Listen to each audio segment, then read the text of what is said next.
Em busca de fechar o orçamento de 2025, o Colorado busca milhões no mercado e algumas alternativas estão postas em cima da mesa, em especial com jogadores oriundos das categorias de base que geram repercussões dentro do Beira-Rio. O Inter se irrita com um discurso mentiroso da oposição e também está de olho nos selecionáveis nesta data FIFA. Eu te conto tudo isso depois da vinheta.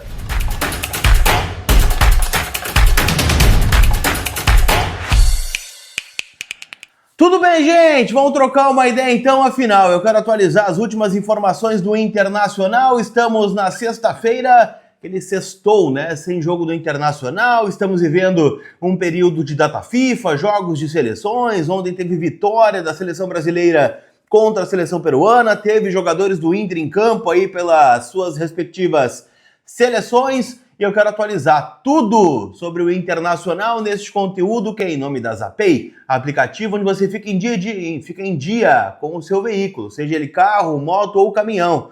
Tem licenciamento atrasado?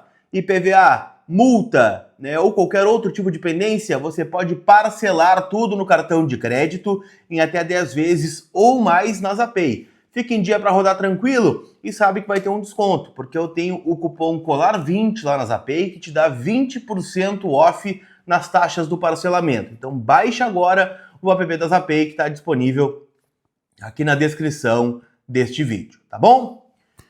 Turma, vamos começar falando sobre vendas. Afinal, o Inter tem muito claro o objetivo de bater, né, o orçamento de vendas do Inter nessa temporada, que é superior a 130 milhões de reais. A informação que se tem é que neste momento este valor estaria bem próximo de 117 milhões de reais.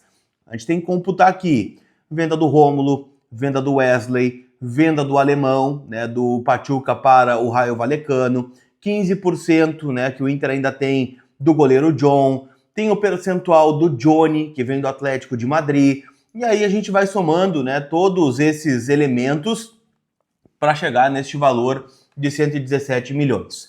Conversei com algumas pessoas do Inter que me disseram, Colar, é relativo esta questão de faltar muito para o orçamento do Inter ser batido, porque como a nossa moeda ela é muito desvalorizada em relação ao euro, uma proposta hoje que o Inter receba de 4 milhões de euros por qualquer jogador seu, já é um valor que muito provavelmente o Inter vai bater a meta orçamentária. Significa que o Inter vai rifar os seus jogadores? De maneira alguma. O que o Inter planeja é levar até o final do ano com este atual elenco, com alguma outra incorporação que pode vir a acontecer de jogadores que estão livres no mercado, o que não é uma tendência, mas pode acontecer.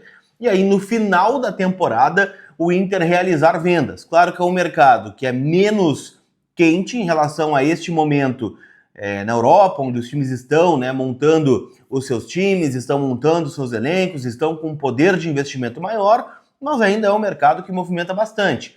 A gente pode pegar de exemplo o ano passado, onde o Inter realizou a venda do Gabriel Carvalho por 22 milhões de dólares para o Al Qadsiya da Arábia Saudita.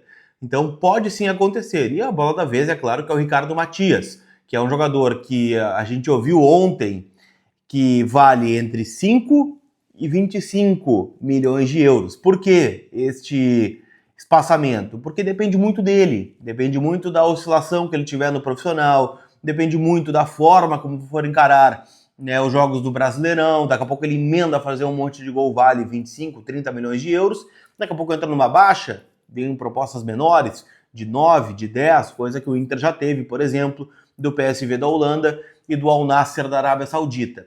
Aliás, vale um destaque aqui, consegui uma informação ontem sobre o Otávio, até botei no vídeo que está ontem no canal, imagino que a maioria de vocês já deva ter visto, outros colegas aí repercutiram, uns dão crédito, outros não, mas paciência.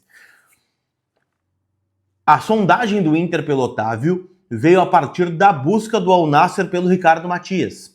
Já que o valor não era o que o Inter esperava, chegou lá na casa de 15 milhões de dólares, o Inter tentou complementar, né, estes 5 milhões de dólares que o Inter imaginava como ideal, dentro dos 20 que o Inter venderia o Ricardo Matias, com um empréstimo do Otávio, jogador que está fora dos planos aí do Jorge Jesus para a temporada. Acabou que o negócio não saiu, é um valor que o Inter não conseguiu colocar dentro do orçamento como salário, mas fica uma sementinha aí para o futuro, quem sabe. O Otávio deve trocar de time, inclusive lá na Arábia, tá indo pro Al Ahly ou pro Al Qadsiya. Aí não sabe se por empréstimo ou em definitivo, mas é um nome que pode pintar. O Otávio que esteve muito perto de ir pro Grêmio, tá? Esteve perto mesmo de ir pro Grêmio, o Otavinho, ex-internacional.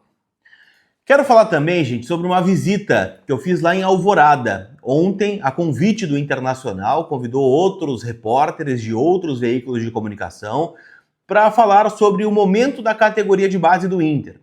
Categoria de base rebaixada no Sub-20, eliminada na primeira fase da Copa São Paulo, campeã gaúcha Sub-20, mal no Brasileirão Sub-17 e que tomou 5-0 do Grêmio na final do Sub-15. Então, muitas coisas estão acontecendo na base. Recentemente, eu trouxe aqui no canal a informação do Alexandre Ernest, porque aqui a gente acredita as informações,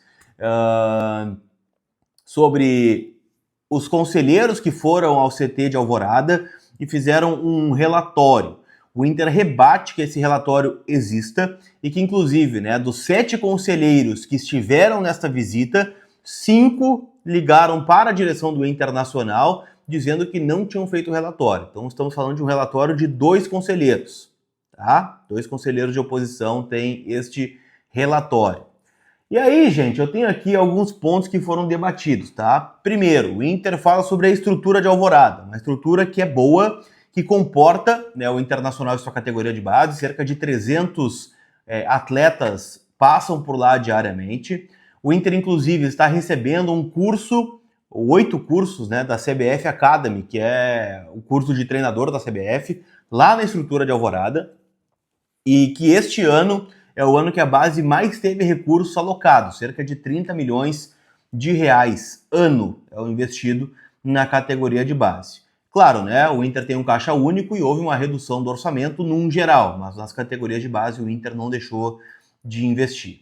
O Inter rebate que a distância física seja um problema, porque outros clubes no Brasil também têm esse distanciamento, e a mesma distância de quando o Inter foi campeão da Copa São Paulo em 2020, foi campeão brasileiro em 2021, foi campeão da Supercopa do Brasil, foi campeão gaúcho de forma consecutiva. Então não é este o argumento que o Inter está utilizando. Também foi dito que há uma evolução na concepção deles da utilização dos jogadores jovens no plantel de cima, no comparativo com a gestão anterior. Que o Inter já utilizou neste ano 17 atletas no plantel profissional, entre jogadores que foram treinar e que de alguma forma foram relacionados pelo Roger Machado para algum jogo. Que claro, existe ainda resultados que fogem do que o Inter espera, mas que é preciso separar o resultado esportivo do que está sendo feito no profissional. O Inter garante que observou mais de 60 mil atletas no Brasil, 70 competições, 4 mil jogos, 466 atletas foram observados no CT de Alvorada, como peneira, e 8 observadores estão espalhados aí pelo Brasil. Tá? O desafio maior é a transição, e que ela é bem organizada, mas depende de muitos fatores. Então, num resumo, gente, o que o Inter passa aqui?